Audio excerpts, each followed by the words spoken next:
কারো চুল দেখে প্রেমে পড়ো না, ক্যান্সারে ঝরে যেতে পারে।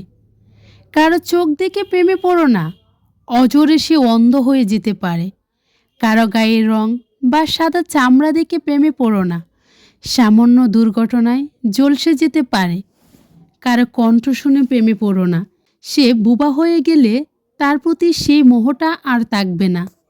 একবার কারো ব্যক্তিত্বের প্রেমে পড়ে দেখো, হাসির প্রেমে পড়ে দেখো, দেখবে তখন তার সব কিছুই তোমার কাছে সুন্দর মনে হবে।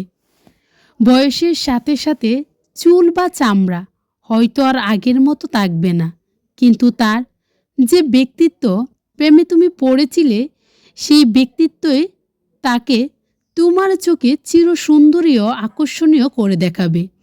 আর একেই বলে ভালোবাসা। ভালো লাগা আর ভালোবাসার শব্দ দুটো শুনতে কাছাকাছি হলেও এদের মধ্যে রয়েছে বিস্তর তফাৎ।